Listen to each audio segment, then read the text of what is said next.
Off-suiting.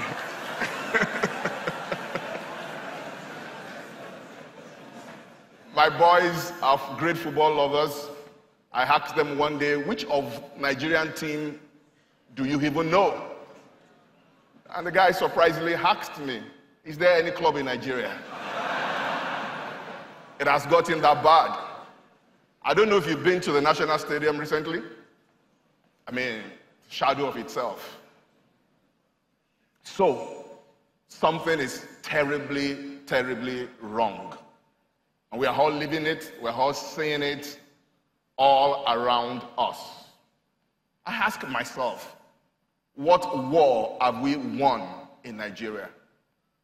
War against indiscipline has not been won. War against poverty has not been won. War against malaria has not been won. War against the almighty corruption has not been won. And we can go on and on and on. The truth of the matter is, our leaders have failed us. I've gone through the coup speeches, for example, all the coups that have happened in the last 30 years or so, and something has remained consistent. Each leader that comes in wants to do something better than the predecessor. In fact, if I read some of the coup speeches to you, you'll be surprised, and you'll actually be wondering if we're still in those days.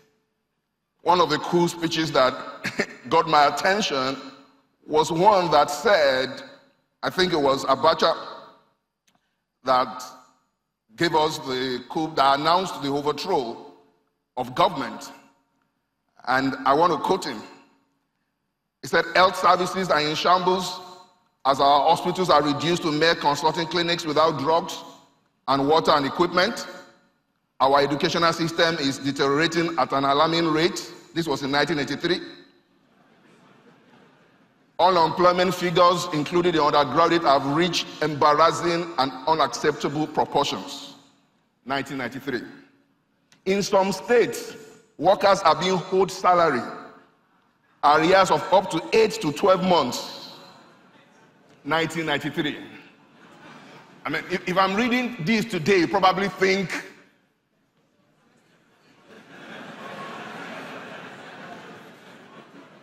so, there's a huge, huge leadership deficit in our country. And we can go on and on. But I'm not here today to bash our leaders. I'm not here to talk about the failure of leadership. Because one dirty truth that all of us have refrained from is that we have all colluded in the results that our country have become. All of us here. Enough of casting the blames on our leaders. I was invited to speak in a place some time ago, and I asked about 2,000 people, young people there of voters' age. And I asked them how many of them have voters' card. If you don't have a voters' card, you are one of our major problems. Major problem. I read the statistics to you of the last election, and it's quite alarming to see the number of people that did not register. All right, in 2015, we had over 67 million registered voters. That's in a country of over 180 million people. So only 67 million people registered. And guess what? On the day of the election, only 31 million people came out. That is less than half of the people that registered. Out of the people that got accredited on the day of the election, only 28 million people eventually came out. So some 2 million people got accredited but did not vote. So you can see. So here today, I want to talk about us. Your own failure, my own failure. I got to that point in my life in 2013 that I said to myself, I cannot afford to be among the talkers alone. Enough of Facebook analysis. Let's get to the grassroots and do something. Of course, I'm a Christian. I need God's approval. So I went to God and prayed.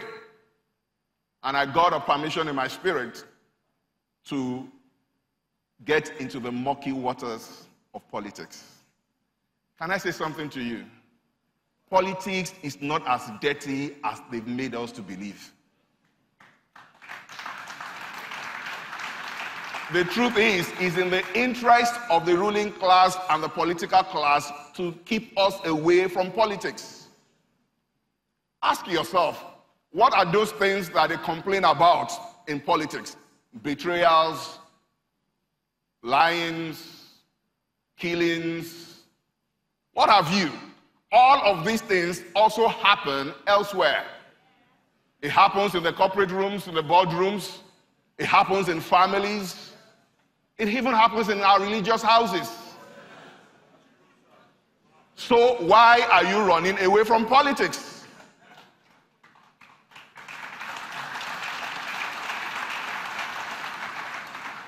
I got involved in 2015 general elections, and I just released a book that you can download on my website, Adebayo.org.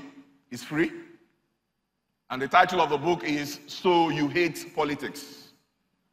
And in there, I put in all my experiences in the last election. So I would like to demystify politics to us this morning.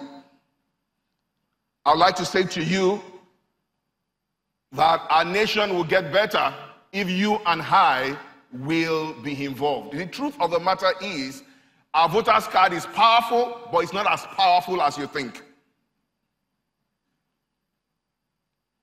Your voter's card would only elect the people the party have selected. So why don't we get involved in the selection of the candidates? Let's be real. I've been involved. Rigging is very real. But you know why rigging is real? Because you and I are not there. While I was contesting, I had a funny phone call. Few days to the elections, some guy that was sympathetic to my cause called me and said, "We want you to win this election. So we're going to help you." So we had this meeting around 11 p.m.